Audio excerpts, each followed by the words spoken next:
is entitled Your Next Season is Coming.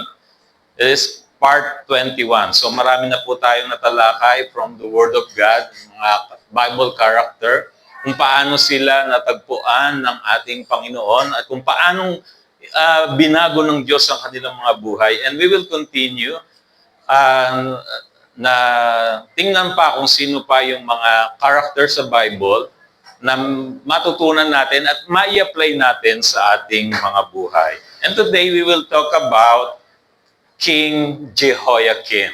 Okay. So maybe you are not so familiar with this king, no?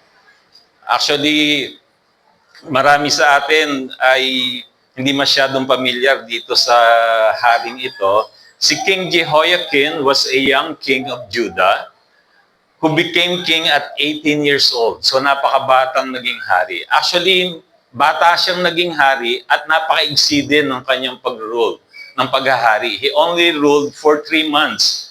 And he was the son and successor of King Jehoiakim. So, do not be confused, okay? Yung father is si King Jehoiakim. Kim, K-I-M.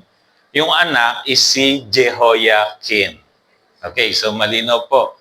So, hindi po siya ganun din kabutihan, kabaitan katulad ng kanyang tatay. At for 3 months, naputol agad, natapos agad yung kanyang paghahari. He spent 37 years in prison until he was released and honored. Okay, look at this. 37 years in prison until he was released and honored by the king of Babylon. Ang nagpakulong sa kanya si King Nebuchadnezzar. Then nung napalitan, pinalaya siya nung bagong hari. His life demonstrates that even after seasons of captivity, grace can restore, honor, and bring new beginning. In our community, alam niyo naman na po, every time we mention the word grace, grace is not a topic. Grace is not a doctrine. Grace is a person. Grace is Jesus Christ Himself. So maging malinaw, every time we see the word grace, dapat ang lumalagay sa ating isipan ang ating Panginoong Jesus. Okay, so anong ibig sabihin? Even in the seasons of captivity, ang Panginoong Jesus, kaya tayong i-restore, i-honor, and bring new beginning. That's like what happened to all of us when we accept Jesus as our Lord and Savior. Anong sabi ng kanyang salita in 2 Corinthians 5:17? If any man is in Christ, what happened? He become a new creation. So he become a new creation. The old thing has gone. Behold, the new has come. Kaya nung ikaw ay nasa ating Panginoong Hesukristo, nung tinanggap mo ang Panginoong Hesukristo, nagkaroon ka ng bagong simula. Clean slate. Hindi na ikaw yung dating ikaw. Hello mga kapatid. Purihin ng Panginoon. Natutuwa po ba kayo na malaman, na marinig ang magandang balitang ito? Parang ako lang excited dito. Hallelujah. Alam niyo po, I know, maraming beses nyo nang naririnig ang katotohanan ito. Pero may mga pagkakataon sa dami ng intindihin sa buhay, sa dami ng bayarin sa buhay, sa mahal ng gasolina, nakakalimutan natin. Kaya po mahalaga na nare-remind tayo ng mga katotohanan nito from the Word of God. Because this is absolute truth. It will never fail. It will never change. The Word of God says, all things will pass away. Pero isa lang ang mananatili. Walang iba kundi ang kanyang salita. His Word will remain forever. Heaven and earth will pass away, but His Word will remain forever. So today we will talk about 3 biblical things when grace restores you to honor from the story of Jehoiakim. So let's look at this. Number one, grace never forgets you. Pwede rin nating sabihin that Jesus never forgets you. King Jehoiakim spent 37 years in prison. Nearly 4 decades of isolation and obscurity. From a human perspective, listen to this, his story seemed finished. He had lost his throne, his freedom, and his future. Yet, in one decisive moment, he was released and honored. This was not the result of his effort, but the intervention of grace. Grace had not forgotten him. Tulad din po sa buhay natin, mga kapatid, always remember na hindi ka nakakalimutan ng Diyos. Minsan yung iba masyado lang mainipin. 37 years na po ba kayong naghihintay? No? But always remember, ang Panginoon, hindi tayo nakakalimutan. Jesus had not forgotten us. Sa buhay ni King Jehoiakim, grabe, parang isolated. Yung kinabukasan.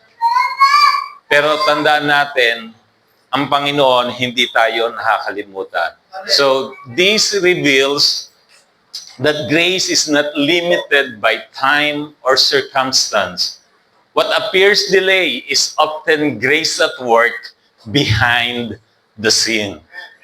Yung minsan, naiinip tayo, yung akala natin mga delay ng buhay natin, akala natin hindi kumikilos ang Diyos. Always remember that Jesus works behind the scene. God is always working. Hallelujah. Kagabi, nung natulog tayo, si Lord hindi natulog para sa atin. Graveyard shift siya. Inihanda na niya lahat para sa bagong araw na ito. Ganon tayo kamahal ng ating Panginoon. Tingnan niyo po ang sabi ng verse. Look at this verse. Isaiah 49 verse 16. Paano ka makakalimutan ng Diyos? Look at this. See, I have engraved you on the palms of my hands. Hello? Is it interesting to know na yung pangalan natin nakasulat? Actually, ang pinasulat hindi lang ballpen, hindi rin lapis, no? Hindi kayang ibura. Ano ang sabi ng talata? Nakaukit ang iyong pangalan sa kamay ng ating Diyos. Paano niya tayo makakalimutan? Ang sabi nga ng Book of Isaiah, makakalimutan ba ng ina ang kanyang pasusuhing anak? Di po ba? Sabi doon, makakalimutan. Pero yun ay binibigyan ng highlight. Pero kung titingin mo, kung ikaw yung nanay, di ba, hindi mo kayang kalimutan ng iyong anak na dinala mo ng 9 na buwan sa iyong sinapupunan, na hindi mo kinain yung mga gusto mong kainin, no? Para lang sa kanya. Tapos sabi ng verse, makakalimutan ba ng ina ang pasusuhin niyang anak? Oo, makakalimutan. Pero hindi natapos doon. Binibigyan kasi ng din ito, pero ang Diyos, hindi kanya makakalimutan. Kung dumating man na sa punto o yugto ng buhay ng isang tao, nang yung inay nakalimutan yung kanyang anak, pero ang Diyos kahit kailan, hindi niya tayo makakalimutan. Palakpakan natin ang ating Diyos. Hallelujah! Praise God! Now, even if you feel forgotten, Jesus or grace never forgets and continues to hold your future securely. So do not worry. Ang iyong kinabukasan ay hindi nakabase sa mga galaw ng bituin. No? Kaya tigilan nyo na yung pagtingin dyan. Nasuswertihin ka daw pag nagsuot ka ng pula ngayong araw na ito. Huwag ka lang tatabi sa nakakulay berde. No? Hindi po. We do not believe in luck. Hindi tayo naniniwala sa mga galaw ng bituin. Naniniwala tayo sa gumawa ng mga bituin na hawak niya ang ating mga buhay. Ang ating kinabukasan na hindi nakasalalay sa ekonomiya. Hello? Hello? Mga kapatid, ang daming kaganapan ngayon. Ang daming naapektuhan sa nangyayari ngayong giyera. Pero tandaan niyo mga kapatid, pero ang mga anak ng Diyos, hindi niya pababayaan. Hallelujah. May mga pagkakataon nga sa panahong ganito, mas doon mo nakikita na inaangat ng Diyos yung kanyang mga anak. The darker the night, the brighter the stars. Hallelujah. Mas kikinang ka tulad ng bituin dahil makikita ng ibang tao, hindi dahil sa magaling ka. Hello? Sa totoo lang mga kapatid, it is not because of your own effort. It's all because of God's grace in your life. Just like in the life of Joseph, are you familiar with Joseph? In Genesis chapter 41, akala niya nakalimutan na siya, di ba? He was imprisoned sa kasalanang hindi niya ginawa. Grabe, di ba napakasakit, Kuya Eddie? Nakulong ka sa kasalanang di mo ginawa. Tapos pagdating doon sa kulungan, meron kang kasama doon na naginip at nai-interpret mo yung panaginip. Okay? At sabi niya, hayaan mo, sabi niya kasi, papalayain ka. Pagka nandun na ako, yung cupbearer, di po ba yun yung, pag nandun na ako sa harap ng paraon, ako bahala sa iyo, sasabihin ko na ipalabasin ka rin. Pero ano nangyari mga kapatid? Nakalimutan. Pinangakuan siya, kaya nga sabi nung iba, di ba? Pinangakuan ka na, no? Gusto mo pa, ito pa rin, no? Abuso ka na, sabi nila. Pero alam natin, hindi po yun tama. Hello? Kung ikaw ay mabuti, dapat pag pinangakuan mo, tuparin mo. Pero ito, nangyari kay Joseph, isipin nyo, 17 years old siya nung napunta sa Egypt. And then, nakalabas siya dito sa kulungan, 30 years old na siya. So, 13 years yung mga paghihintay bago siya naging governor of Egypt. 13 taon. So, ano pinapakita nito mga kapatid? Na minsan, sa buhay ng mga taong ito, kung titingnan mo, parang wala nang pag-asa. Parang tapos na ang istorya ng kanilang buhay.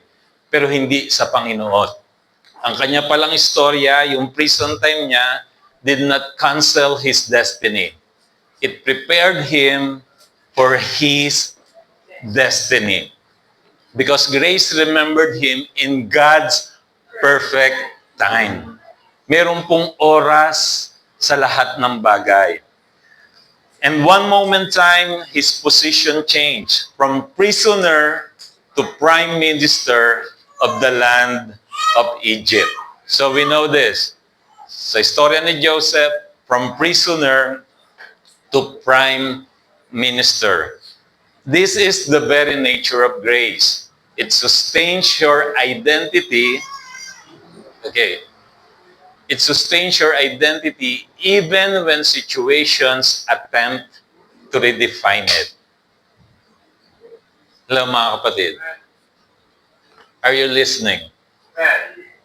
Ulitin ko, this is the very nature of grace. It sustains your identity even when your situations attempt to redefine it. You are not defined by your circumstances. You are defined because of our Lord Jesus Christ and what He has done at the cross. This truth finds its fullest expression in the finished work of Christ. Humanity was once spiritually imprisoned under sin. Tama po ba? All of us, tandaan niyo po, nang lahat tayo pinanganak na makasalanan. For all have sinned and fall short of the glory of God. Romans 3:23. Lahat tayo. Humanity was once spiritually imprisoned under sin. But grace intervened. May mga pagkakataon, tayo po'y alipin ng kasalanan, alipin ng bisyo, alipin ng sugal, alipin ng alak, alipin ng sigarilyo, alipin ng pornography. Once, we are spiritually imprisoned under sin. Pero mga kapatid, Jesus intervened. and changed us. Binago tayo ng ating Panginoong Jesus. Look at this verse, Ephesians chapter 2, verses 4 to 5. But because of His, what? But because of His, okay. So itong verse na to nagsasabi na mahal tayo ng Diyos. Pero mali pala ako. Hindi ka lang pala basta mahal. Oh. But because of His great love for us, hindi ka lang basta mahal ng Diyos. Kung hindi lang niya basta sinabing I love you. Yung sabihan ka ng I love you ng Diyos, sapat na sa atin, di po ba? But hindi lang niya sinabi. He demonstrated it at the cross. Jesus willingly gave up His life for you. Dapat tayo yung napako doon because we are all sinners. But Jesus took all the blame in His body. Hallelujah. Purihin po ang Panginoon. At yun po yung dakilang pag-ibig na binigay sa atin ng Diyos. Kung gusto mo malaman kung gaano ka kamahal ng Diyos, kailangan malaman mo kung gaano kamahal ng Diyos yung kanyang anak. At kung gaano niya kamahal yung kanyang anak, ganun ka kamahal ng Diyos. Sinabi ng Bible, twice in the Bible, God the Father said, "This is my beloved Son." Patungkol sa ating Panginoong Jesus, "This is my beloved Son, in whom I am well pleased." Bumukas ang langit, di po ba? Saan niya yung unang instance sa sinabi nung binautismuhan ng Panginoong Jesus before He began His ministry? Listen to this. Wala pang ginagawa ang Panginoong Jesus para sa Ama. Diniklara ng Ama kung gaano niya kamahal ang Panginoong Jesus. Kaya ang pag-ibig ng Diyos sa iyo hindi nakabase sa iyong ginagawa. Hindi nakabase sa paglilingkod mo sa Panginoon. Ito'y nakabase dahil ikaw ay nasa ating Panginoong Jesucristo. Hallelujah. God who is rich in mercy made us what? Made us alive with Christ. Even when we were dead in transgressions, it is by grace you have been saved. Paano tayo naligtas? Sa biyaya ng Diyos. Maging malinaw po sa atin. We are saved by grace alone, through Christ alone, by faith alone. Yun po ang kaligtasan, maging malinaw. Hindi tayo naligtas dahil sa ating mabubuting gawa. Ang mabubuting gawa ay bunga ng kaligtasan. Hindi ka naligtas dahil palagi kang present sa church, dahil ang laki mong magbigay. Ang mga iyan ay bunga ng kaligtasan, hindi ugat ng kaligtasan. Hello? Malinaw naman po sa atin, di po ba? Kung ano nauna? Ano po nauna? Ugat o bunga? Parang di kayo sigurado. Ano nauna? Ugat o bunga? Sure na kayo? Final answer. Baka binago na naman daw. Ninenervyos na kayo. Hindi po mababago yon. Palaging naunang ugat bago magbunga. Ang ugat ay ang kaligtasan. Ang mabuting gawa, yung mga ginagawa natin para sa Panginoon ay bunga ng kaligtasan. Hindi ka naligtas dahil mabait ka. Kaya ka naging mabait dahil iniligtas ka muna ng Panginoon. Nandiyan pa po ba kayo? Lahat nga ng mababait magsabi ng Amen. Sabihin ng Panginoon. Anong sabi diyan? Made us alive with Christ. Now, Jehoiakim's release proves that grace never loses sight of you. His prison season did not cancel his royal identity. And your present season does not cancel your position in Christ. Whatever season you are in, it doesn't cancel your position in Christ. Your identity in Christ is forever. Hello? If you are truly saved, you are righteous, you are holy in the sight of God. I say that, if you are truly saved. Kasi yun lang naman talaga, kung tunay kang ligtas. Kasi dalawa lang naman, it's either you are saved or you are not. Tama? At ang makakaalam lang na ligtas ka, ikaw, saka ang Diyos. It is between you and God. And you must know. Kaya yung pagpunta sa langit, hindi ka dapat nagbabaka sakali. Tama? Kaya hindi tayo sasabihin nating sumalangit nawa. No? Kasi baka pwedeng hindi siya doon mapunta. Pero ang mga mananampalataya kay Kristo, hello, sigurado, kaya nga pag naglagay kayo doon sa lapidan nyo, pwede nyo i-request, nasa langit na. Dahil sigurado kayo. Ngayong buhay ka pa, dapat sigurado ka. Hindi ka pwedeng pachamba-chamba. Hello? Hello mga kapatid, hindi po ba ito yung pinakamahalaga sa buhay na ito? To be sure kung saan ka pupunta after this life? Anong sabi ng Book of Mark? What is it good for a man to gain the whole world and yet forfeit his soul? Anong mapapala ng isang tao, mapasayuman ang buong mundo, kung mapapahamak naman ang kaluluwa mo sa impyerno? Ayaw ng Diyos yun sa'yo. Kaya nga niya binigay ang kanyang bugtong na anak na mamatay sa krus ng Kalbaryo para bayaran ang lahat ng ating kasalanan upang hindi na tayo magbayad. Hello? The only requirement is just to receive the gift of salvation. Tama ba na ang regalo? Ano ang ginagawa? Pero pwede rin ba natanggihan ang regalo? Pwede. Kaya po ang magpapapunta sa tao sa impyerno ay hindi po ang kasalanan. Hello? Dahil binayaran na yan ni Kristo sa krus ng Kalbaryo. Ang magpapapunta sa tao sa impyerno ay ang pagtanggi sa inaalok na kaligtasan sa magitan ng ating Panginoong Hesukristo. Hindi po good works. Hindi po relihiyon.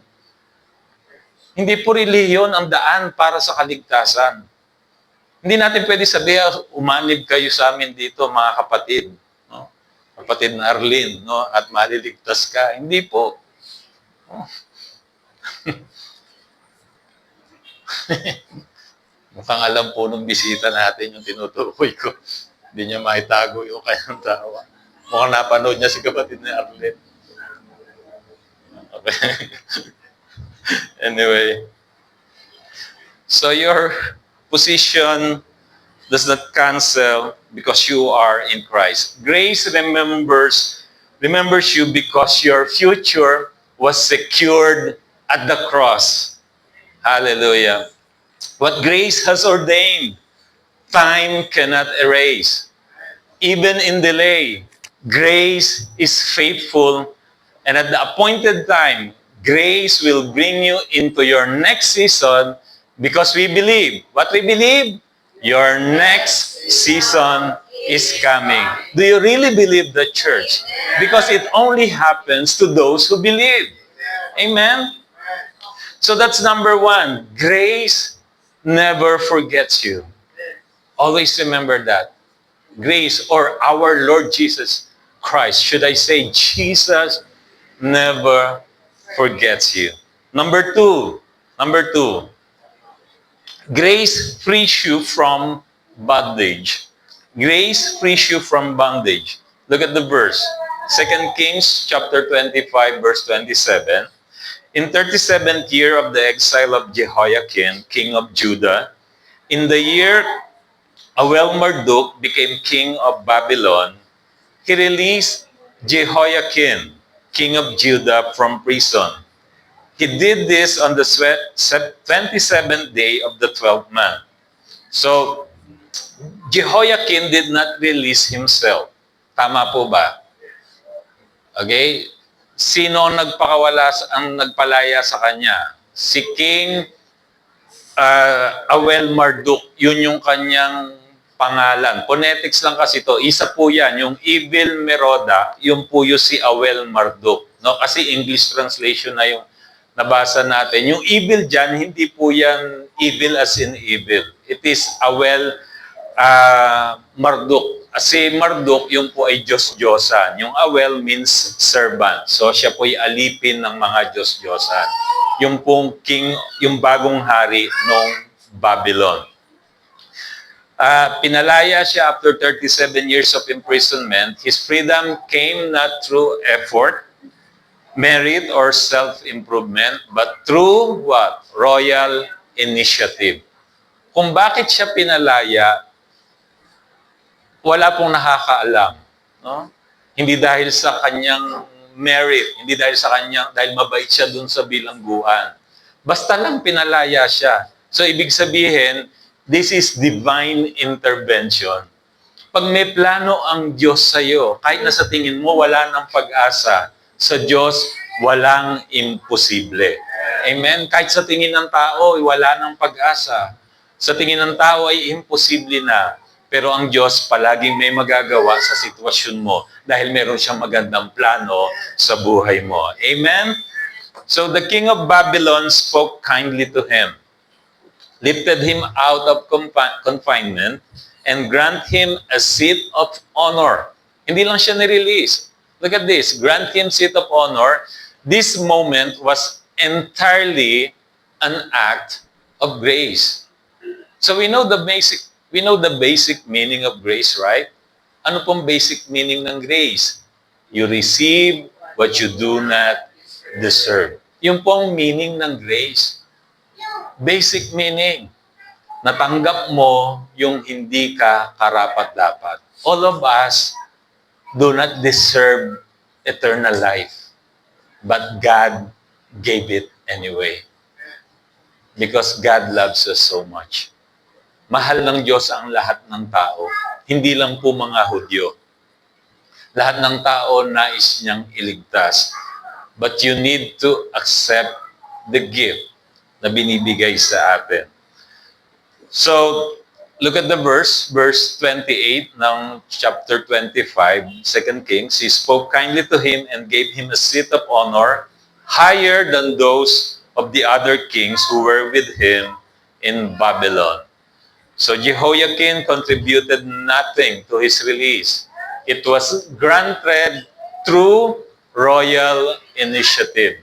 In the same way, the cross of Christ secured our freedom, not by human striving, but by divine grace. Tandaan niyo mga kapatid, hindi na ikaw yung dating ikaw the moment you receive Jesus Christ. Huwag mo hayaang i-define ka ng mundong ito sa dati mong ginagawa o sa kasalukuyan mong ginagawa o sa kasalukuyan mong sitwasyon. The cross changes everything. Amen? Hallelujah. Spiritually, humanity was imprisoned under the dominion of sin. Tama? All of us. Hindi po ba natin na-appreciate yung ginawa sa atin ng Diyos? Hindi po ba? Hindi niyo po ba naisip kung nasan tayo ngayon kung di tayo natagpuan ng Diyos? Nung tayo mga kasalukuyang pang naglalaro sa pusali ng kasalanan, hindi po ba natin naisip ano kaya yung sitwasyon na, ganito po kaya sitwasyon natin ngayon? Hindi po ba mapapasalamatan natin ang Panginoon? Sa totoo lang, kung isipin natin, yung mga panahon na nakalipas, kung paano tayong iningatan ng Panginoon. Tama? Kung gaano karami ng pag-iingat ang ginawa sa atin ng Diyos. Ilang aksidente. Kaya ka pa buhay ngayon. Hindi po ba? Di po ba natin ipagpasalamat sa Lord na, Lord, salamat. No? Inalis mo ako sa pusali ng kasalanan. No? Inalis mo ako sa bisyo na yon. Kung aamin tayo sa ganang ating sarili, hindi po talaga natin kakayanin. Ang tao po na nagsasalita sa inyong harapan ay lasinggero din. Suga pa rin sa alak. Talagang nung mga panahon na wala sa Panginoon, Ako po talaga umuwi ng gumagapang. Literal talaga. Gumagapang talaga.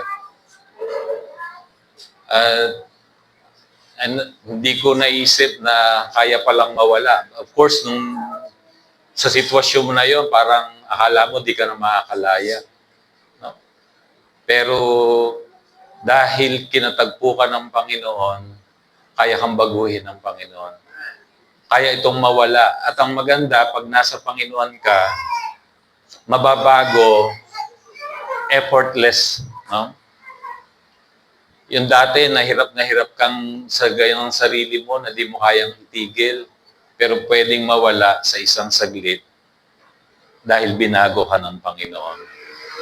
Amen? Now, of course, hindi pa tapos si Lord sa atin. Pero ang gusto kong makita natin, yung mga panahon, yung mga kasalanan na inalis na ng Panginoon sa atin. Hello, hindi po ba tayo magpasalamat sa Lord? Kasi kung babalikan nyo, kung nabubuhay pa tayo sa dati nating buhay, ano kaya yung buhay natin ngayon?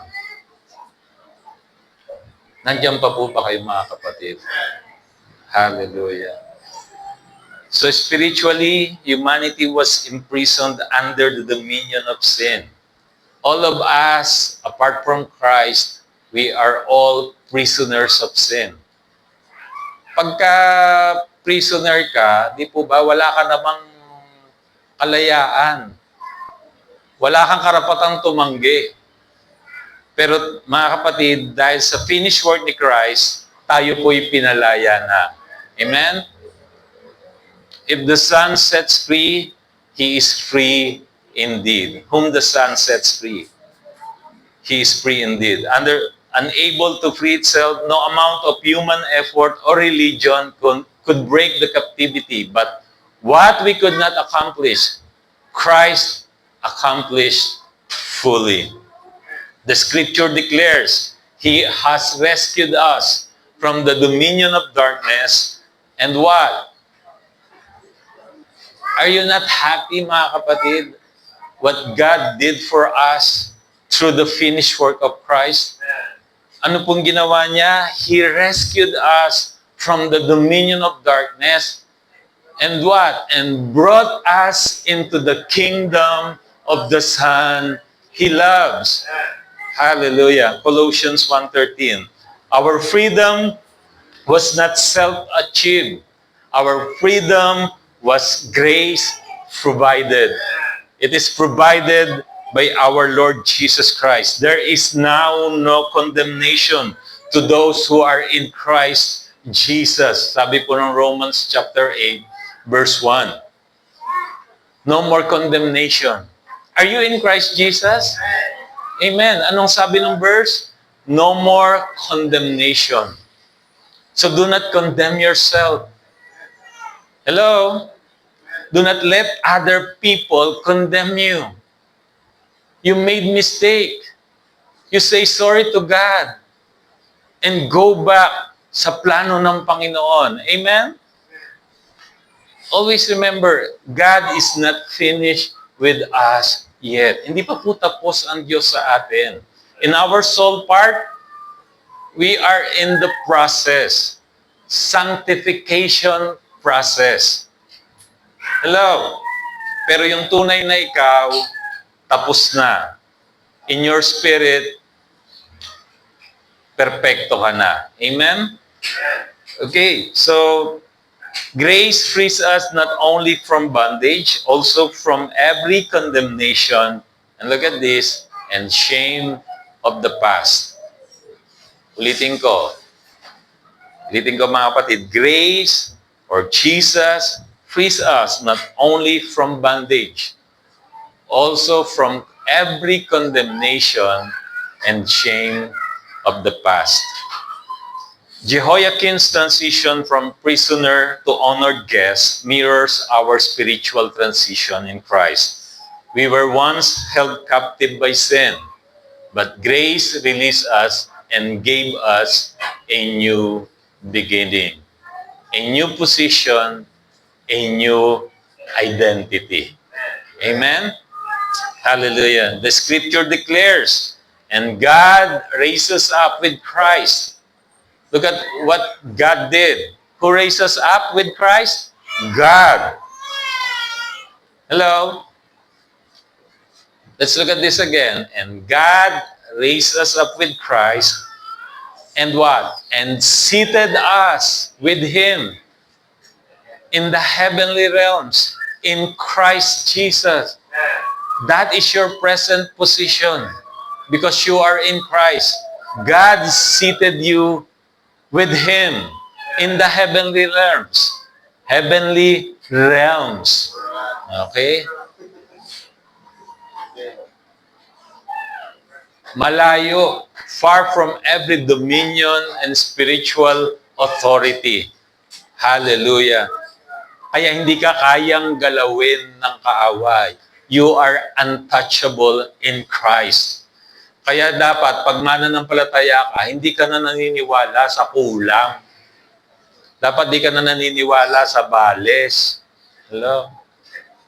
Ba may naniniwala pa sa balis dito? Lalo na nung panahon ng COVID. Di ba? Kung naniniwala ka pa sa may COVID pala yun, pinalawayan mo yung anak mo. Di ba? Nako natin mga kapatid, you are seated with Christ in the heavenly realms. Malayo sa gawa ng kaaway. Praise God. You are secured in Christ. So wag nang maniwala.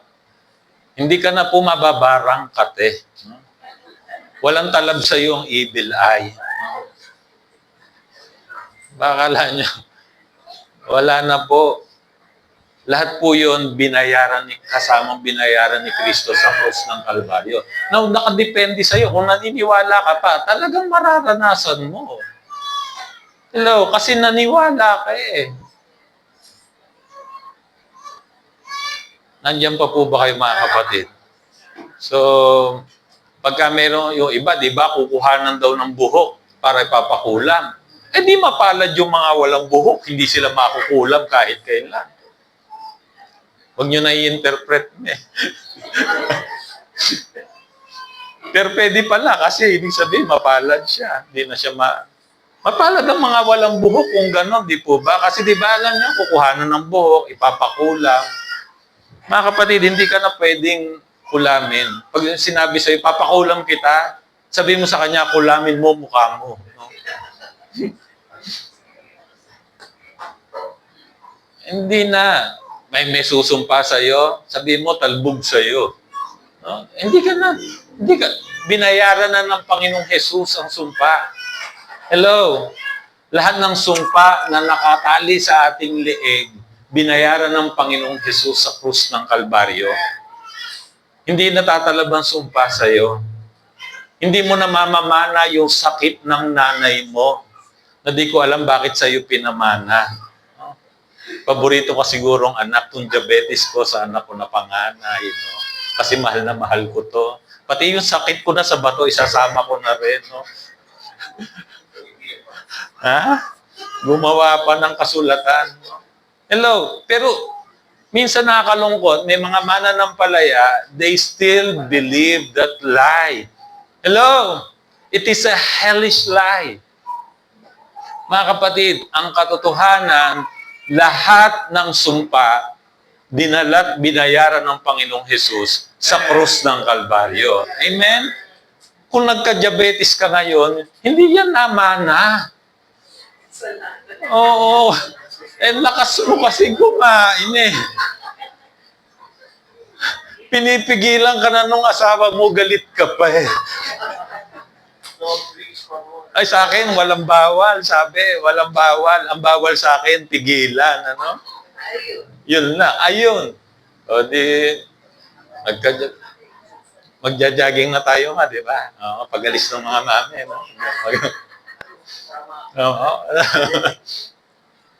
Okay, may pakinabang din po. Hindi ko sinasabi, pero lahat ng ito, mga kapatid, ang pangunahin, walang iba kundi ang tinapos na gawa ni Kristo. Sabi ni Apostol Pablo, may pakinabang din ang pag-ehersisyo. Hindi ko sinasabing huwag kayong mag-exercise. Hello, hindi extreme ang turo natin dito. Balanse po ang turo ng biyaya ng Panginoon. Kasi yung iba, ay naman pala eh. Ang palang kalusugan nakasalalay dun sa pagpapahalaga sa tinapos na gawa ni Kristo. Lagi na lang akong mag-Holy Communion sa bahay. Tama po yun. Pero yung iba kasi ang isip, doon naman pala nakasalalay, kakainin ko na ang lahat ng bawal, hindi na akong mag-exercise. Mga kapatid, may kalalagyan ka pagka ganyan ang kaisipan mo. Tapos ngayon sisisihin mo salita ng Diyos dahil nagkasakit ka. Akala ko ba pagka nakuha niyo yung sinasabi ko mga kapatid? Kaya mahirap yung pagka yung kulang yung impormasyon na nakuha mo. Kaya nga dito, nag-aaral tayo upang maging malinaw sa atin kung anong sinasabi ng salita ng Diyos. Kasi pagka yung nadali kayo ng putol-putol gang, meron kasi puputulin yung mensahe, ayun naman pala. O yung iba, yun lang yung mensahe na gusto nilang marinig. So, napapahamak. Hello? Dapat kunin mo yung buong mensahe. Okay din po, ang turo natin, ang kalakasan at kalusugan ay nakadepende sa broken body ng ating Panginoong Jesus. We need to discern the body of Jesus Christ. It is for our health and healing. Amen. Yun po yung primary. Everything else is just secondary. Yung exercise, yung gamot, yung maintenance. Hindi ko sinasabi huwag kayong mag-maintenance. Depende sa inyo yun. Hello? Pero kami po, di kami nagme-maintenance. Pero ang mini-maintenance namin, yung salita ng Panginoon. Glory sa Lord. Hindi po, hello, sila pastor ba, wala pang nararamdaman? Meron na rin.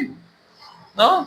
Pero every time na may mararamdaman kami, we claim healing and strength from the finished work, from the broken body of our Lord Jesus Christ. Amen? Kagabi lang eh. Bibili kami doon sa SM para baka akong masakit yung dalawang tuhod ko. No? Tuhod na talaga pala, tuhod. No, hindi na dalawang tuhod. Tuhod, pagkaisa lang nga pala, one hood. Sorry. Mali. Kuya Rene, joke yan ha. Buti na lang tumawa ka. Purihin ng Panginoon. Napatawa ko rin si Kuya Rene.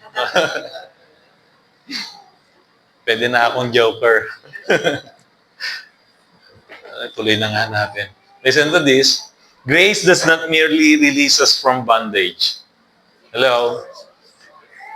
Jesus does not merely release us from bondage. It restores us to honor and position us in Christ. Isn't it good news, church? Hallelujah. Hindi ka lang pinalaya ng Panginoon. Inupo ka pa sa tabi niya sa posisyon ng pamamahala. Hallelujah. Purihin ang, you are destined to reign in this life. You are a victor, not a victim.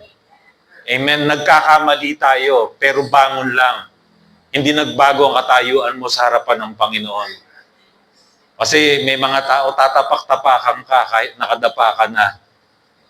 It doesn't matter. Ang sabi ng salita ng Diyos, ang matuwid, madapa man siya ng 7 beses, babangon siya ng 8 beses.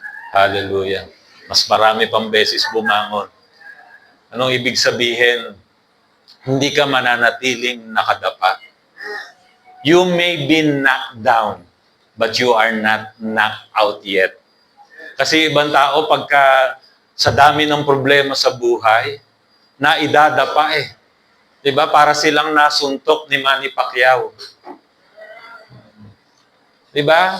At yung iba, nung napunta doon sa canvas, sabi nila, parang masarap dito Malamig Hindi na bumangon.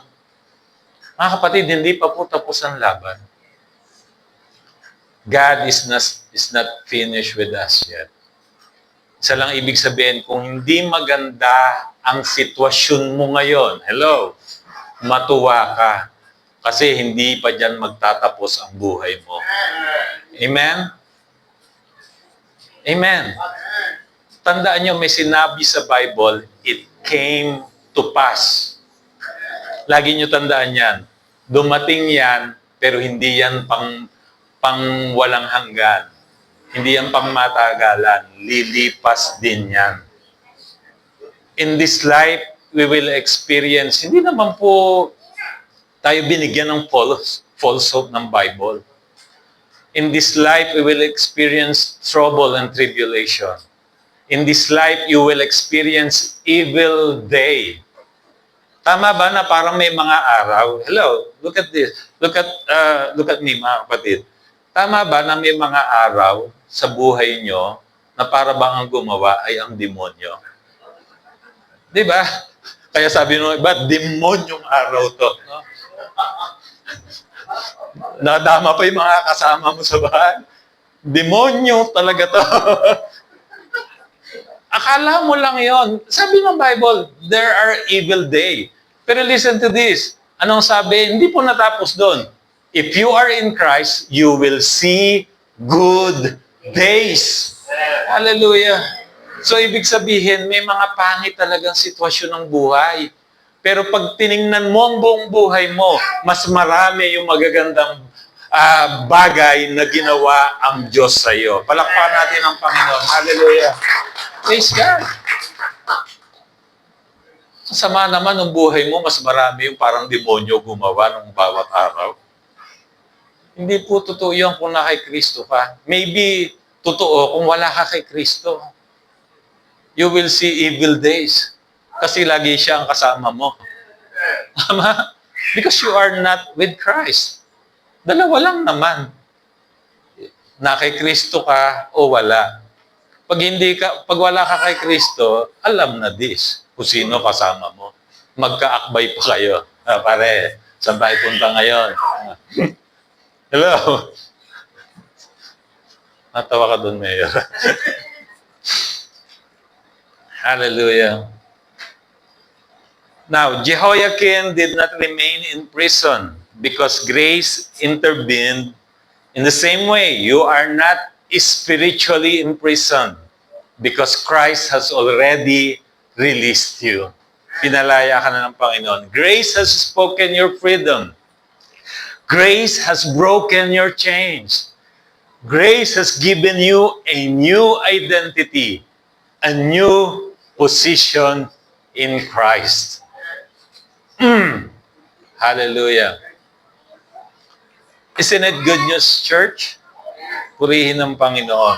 So, grace frees you from bondage. Number three, and last, no? Yung iba, doon sila, yun na hinihintay nila, and last, no? I'm starting to close. But I'm not closing yet, Uncle. I'm just starting to close, no? But I'm not closing yet. So, grace restores you to honor. Pwede po ba nating basahin sabay-sabay? Number 3, grace restores you to honor. Let's look at the verse again. 2 Kings 25:28. He spoke kindly to him and gave him a seat of honor higher than those of the other kings who were with him in Babylon. Verse 29, so Jehoiakim put aside his prison clothes.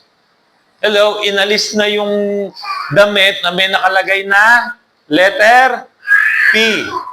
Tama? Di ba? Pagka bilanggo ka, na ano yung damit mo? Anong merong nakalagay letter? Letter P.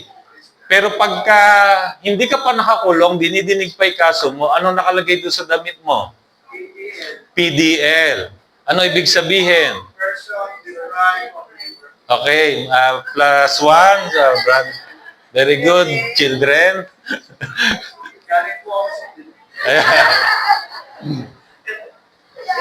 So si Jehoiakim, hindi ba napapanood nyo sa mga TV, yung mga may kaso diyan nakalagay, PDL. Okay? Person deprived of liberty. Okay? Pagka nakakulong ka na, letter P na yung nilalagay. Si Jehoiakim, inalis na niya yung kanyang prison clothes, and for the rest of his life, look at this, what happened? Ate regularly at the king's table. Grabe. Hindi lang siya pinalaya. Binigyan pa ng karangalan. Kumakain kasama ng hari. Tingnan natin yung verse 30. Day by day, the king gave Jehoiakim, hindi lang ka kumakain sa table ng hari, meron pang allowance as long as he lived.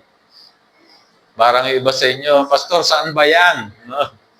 Parang gusto ko rin pakulong ng 37 years. Basta siguradong palalayain at ganito ang gagawin. No? Now, Jehoiakim did not merely get released from prison. He was restored to honor. Now, the scripture says, he puts aside his prison clothes and ate regularly at the king's table. He moved from confinement to communion for being treated like a criminal to being treated like royalty. Grace did not only open prison door.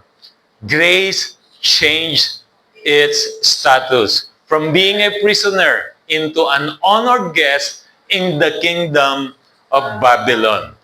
This is the nature of grace. It does not merely set you free. Mga kapatid, ito ang ginawa ng Panginoong Jesus sa atin. Hindi lang basta tayo pinalaya.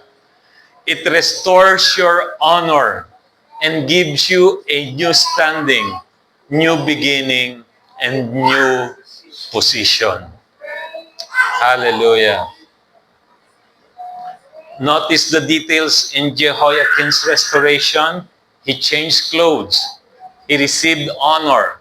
And he had ongoing provision the rest of his life. That is exactly what grace does to us. Yun po ang ginawa ng Panginoong Jesus sa atin. Nung tayo'y natagpuan, nung tayo'y niligtas ng Panginoong Jesus, it changes what you wear. Dati para kang gusgusin, sira-sira ang damit mo dahil sa kasalanan. Ang baho natin dahil tayo'y naglulublob sa lusak ng kasalanan. Anong ginawa ng Panginoong Jesus? Pinalitan tayo ng ating damit. Tayo ay binigay sa atin ang robe. Signifies, what is that? The robe of righteousness. So hindi lang tayo pinalaya, binihisan tayo. Pinalitan ng ating katauhan. Your identity. Where you sit. Hello? We are seated with Christ. That is a position of rest. You do not have to strive hard to earn God's favor. Hello? Pinaboran na tayo ng Panginoon dahil tayo'y na kay Kristo. Hallelujah. So it changes what you wear, your identity, where you sit, your position, and how you live in provision. Purihin ang Panginoon. Hindi po ba ito yung kailangan ng bawat isa sa ating mensahe ngayon? No? There are times sa buhay natin that akala natin ay hindi tayo itatawid ng Panginoon. Pero palagi nating balikan kung saan na tayo tinawid ng Panginoon.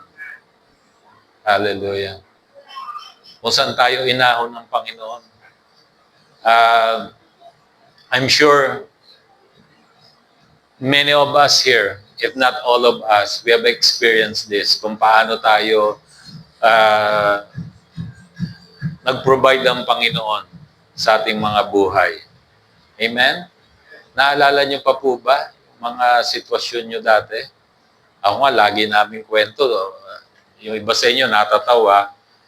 At natatawa na lang din kami pag pinag-uusapan namin yung mga panahon na dumarating yung time, tanghalian, wala kaming pagkain.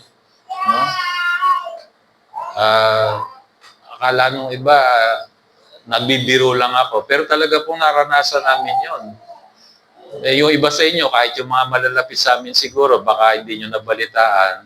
May mga panahon na tanghalian, wala kaming pagkain. And we just trust the Lord. No? Alam namin, ang Panginoon, hindi kami pababayaan. No, kung hindi kami papakainin ni Lord, Wala kaming magagawa, pero sigurado kami pakakainin kami ng Panginoon. Bakit? May pinanghahawakan kaming talata eh. Kung mga ibon sa langit, no? Hindi pinababay. Nakakita na po kayo ibon? Ibon. 'Di ba? Yung mga ibon sa langit, hindi nag-aani o nag-iipon. Tama? Yun ang sabi ng verse. Nakita na po ba kayo ng ibon na nag-aararo o kaya merong call center agent? Hello, how may I help you? How may I help you? No? May nakita na po kayo ibon na gano'n? O kaya nakapila sa ATM machine? O nakakita na ba kayo ng ibon na praning? Ano na kaya kakainin namin bukas? Meron kayo nakitang ibon na gano'n? Wala pa. Tinatanong ko po kayo, kung sumasagot kayo, baka closing prayer na tayo. Kayo po nagpapatagal ng service. Ayun niyo po sumagot. May nakita na po ba kayong ibon na gano'n? Meron kayong nakita? Pag may nakita po kayo, medyo delikado po yan. Hallelujah. Di po ba? Pero anong sabi ng verse? Hindi sila pinababayaan ng inyong amang nasa langit. Kayo pa ba? Tuloy ko nga yung kwento. No? Nasa bundukan kami. Wala tayong tanghalian. Baka yung iba kasi, yung iba narinig nyo na yung kwento namin. Pero palagi ko, hindi po ako magsasawa yung kwento. Kasi ito po yung mga katotohanan na ang Diyos kahit kailan hindi nagpapabaya sa kanyang mga anak. Hindi rin po namin alam yun, pwedeng kumilos ang Diyos ng ganon. Ang Diyos po hindi limitado. Hello? Nag-uusap kami mag-asawa, wala tayong pagkain. Ayaw na rin naman, minsan din, syempre, ayaw mo rin naman hihingi ka ng hihingi sa nanay mo. Di ginawa ko po, pumunta ako sa CR namin. Yung CR namin noon dati sa bundukan, pag umuulan sa labas, mas malakas ang ulan sa loob. No? Kasi butas-butas yun. Opo, totoo po yun. Tapos pagka yung dumadaan ng mga kapitbahay, nakikita ka. Kaya kumakaway kami, hello, tapos na po. Success, success. Totoo po yun. Nung nakaupo po ako, nananalangin ako sa Panginoon. Madalas ako manalangin sa CR eh. Kasi tahimik doon. No? Feel na feel ko ang presensya ng Panginoon. No? Parang kami lang ni Lord nag-uusap. Nung tapos na ako, tatayo na ako, bigla pong may pumasok na pusa kasi butas yung iba. May ilalim, no? May dala-dala siyang isang buong bangos.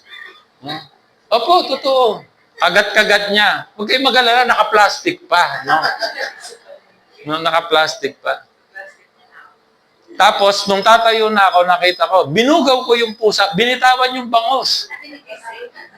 Ginawa ko, kinuha ko yung bangos. Sabi ko, ma, may ulam na tayo. Ikwento mo. Hindi ka, totoo po. Tapos, maya-maya narinig namin, sumisigaw yung tita ko, Tita Yolen. Galit doon sa mga anak niya. Ano ba kayo? Pinagagalit ang mga anak niya. Nawala yung bangus natin dito. Kinuha ng pusa. Busog na kami. Ano gagawin namin? Dumidigay na kami.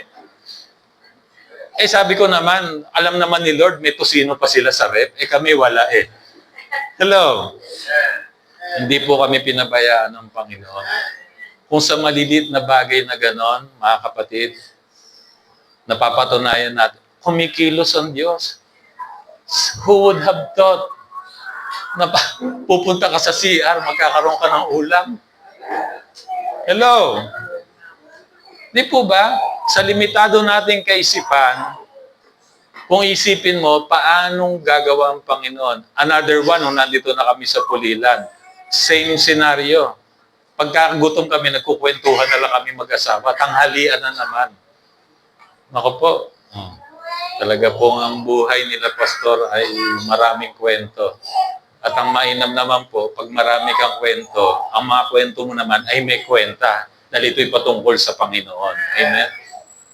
Kukwentuhan kami, wala na naman kaming pagkain eh.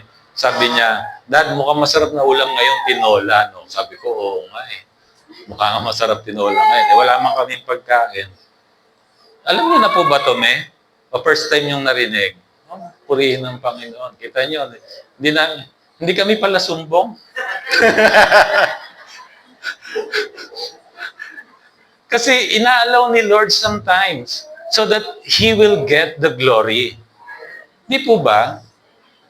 Tama, may mga pagkakataon sa buhay natin that we don't understand, pero pinapayagan ng Panginoon, hindi para parusahan ka at pahirapan ka, kundi para mapatunayan mo na yung tatay mo sa langit nagmamalasakit sa iyo, na kahit kailan hindi ka pababayaan, kahit kailan hindi ka iiwan. So sabi ko, Tinola, maya-maya merong miyembro ng church pumapasok, sumasagsag, sabi niya, Pastora, sabi ganyan. Ito po, may dala ko sa inyo, pang tinola po yan. Kompleto na sa home. Naisip ko lang, ba't di pa niya niluto? Pero alam naman ni Lord, may gas pa kami, may gasol pa naman. Wala kaming pambili ng pagkain, pero may gasol pa naman. Pinagpasalamat pa rin namin sa Lord, di ba? Yung iba kasi tinitingnan nyo yung mga wala sa inyo. Always, huwag niyong hanapin yung mga bagay na wala kayo. Palagi kayong magre-reklamo. Tigilan nyo na ipagsasana all. Dahil sinabi na ni Lord, all binigay ko na sa inyo. Binigay niya nga yung kanyang bugtong na anak eh. Hello? Ano pang hindi niya kayang ibigay sa atin? Kung i-withhold niya ang tanghalian mo, listen to this, ibig sabihin yung tanghalian mo, mas mahalaga kaysa sa anak niya. Pero yung pinakamahalaga, hindi niya pinagkait sa atin. Ano pa ang hindi niya kayang ibigay sa atin? Yung kagalingan mo, mga kapatid, kaya niyang ibigay. Dahil mas mahalaga na yun, na ipagkaloob sa atin. Amen? Hallelujah. 3 beses. So, tininola namin. One time, gano'n na naman istorya. 3 beses, mga kapatid. 3 beses nangyari sa amin. Ang gusto naman namin, tinapa. Specific, bangus. At yun nga, merong na namang umaattend sa church, nagtitinda talagang tinapa yun. Binigyan kami ng tinapang bangus. Tinapang bangus, tinapang bangus. Nabutan niyo pa ba yung commercial na yun? Tayo kumain ng tinapang bangus. Tinapang. Purihin ng Panginoon.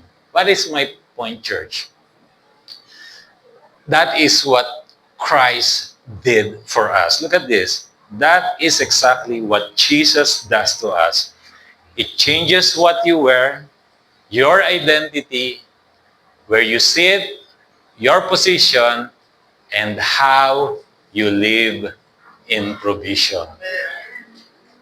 The God that we serve always provides. He is Jehovah Jireh, the God that provides. Hindi ka pagkukulangin ng Panginoon. Amen? Your next season is not the extension of your captivity. It is the expression of your restoration in Christ. You are raised, seated, accepted, and provided for, not because you deserve it.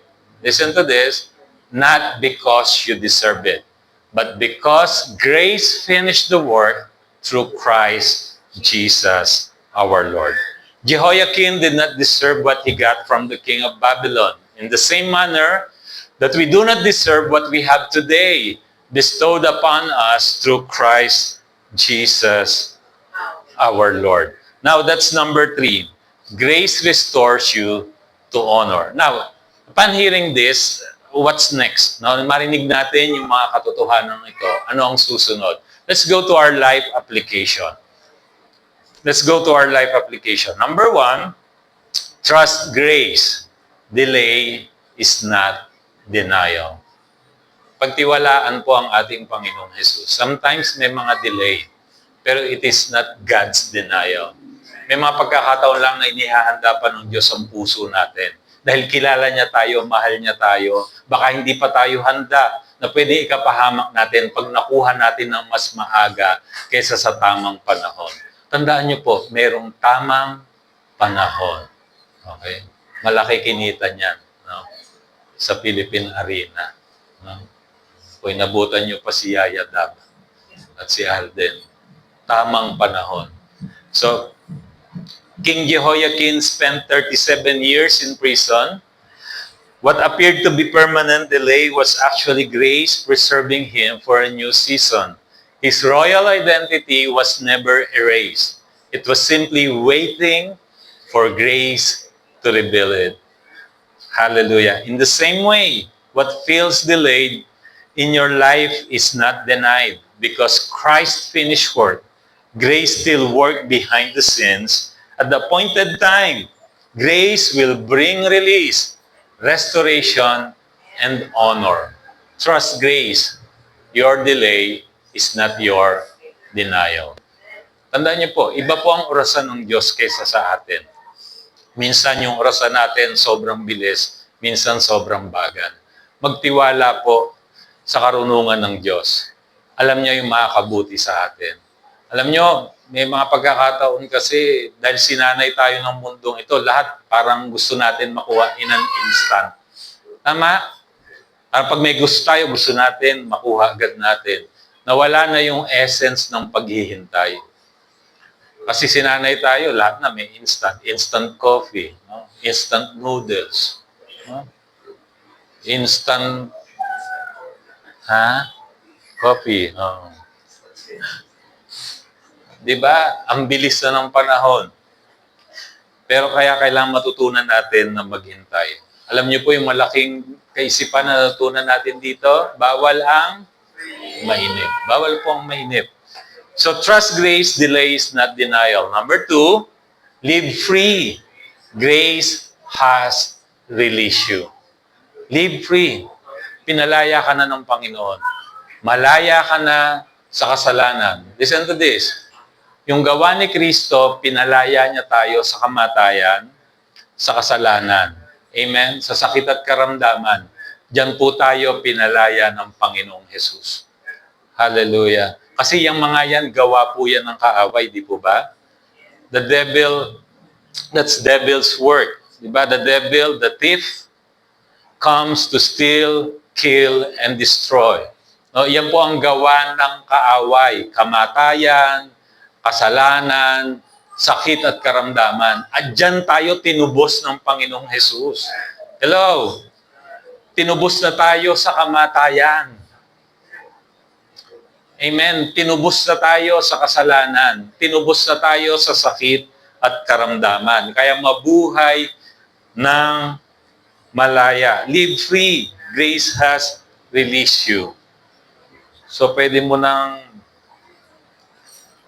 angkinin ang kalayaan. King Jehoiakim's freedom came not through effort, but through royal grace.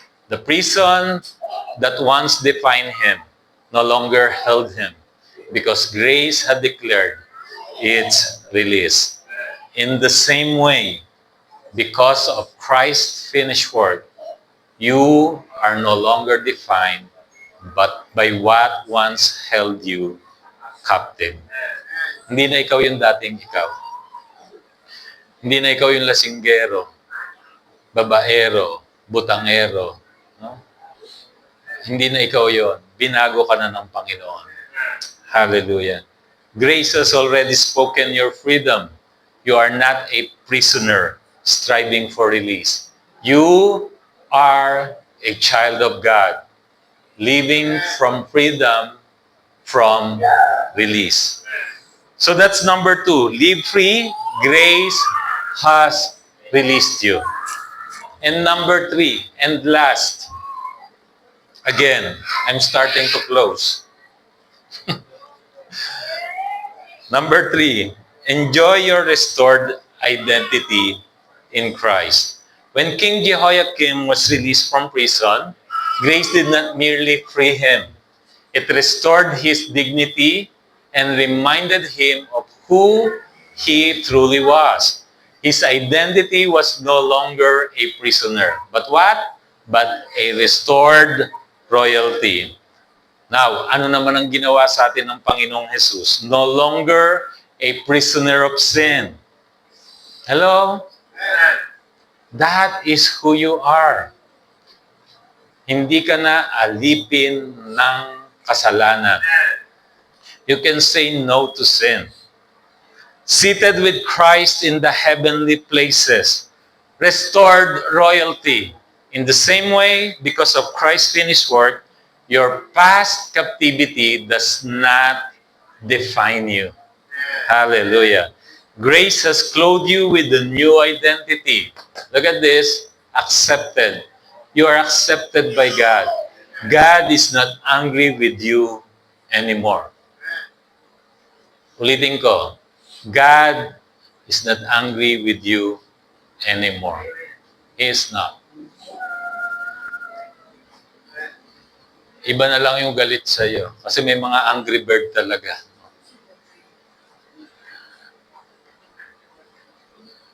But you are accepted by God and honored. You are not who you once were. You are who grace restored you to be.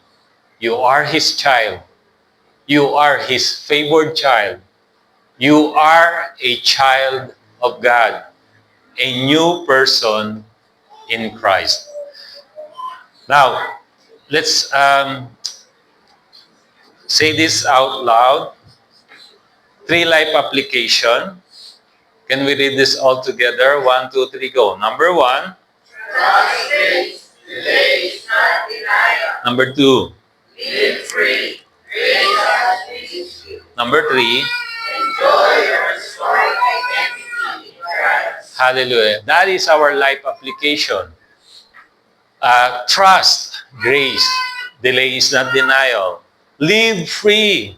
Grace has released you. And enjoy your restored identity in Christ. And our big idea, 1, 2, 3, go. In Christ, my next season is starting. Palakpakan natin ang Panginoon. Hallelujah. Praise God. Let us pray. Father God, again, we just want to thank you for the privilege and opportunity that we hear and study your word. Salamat po, Ama. Alam po namin na pribilehiyo ito sa bawat isa sa amin, Panginoon, na mapakinggan at mapag-aralan ang iyong makapangyarihang salita na nagbabago ng aming mga kaisipan. At pag nabago ang aming kaisipan, ito po ang magbabago ng aming mga buhay. Lord, I just want to praise you and honor you for what you have done in our lives, Lord. Truly indeed, you are a good Father to us, Lord. And I declare favor and blessing upon your people, O God. Salamat po sa lahat ng katotohanan na aming narinig ngayon. Hindi po ito magbabago. At sa iyo po namin binabalikan lahat ng kapurihan. In Jesus' mighty name, and all God's people say, Amen. Amen. Muli malakas na palakpak sa ating Panginoon. Okay, let's do our Holy Communion.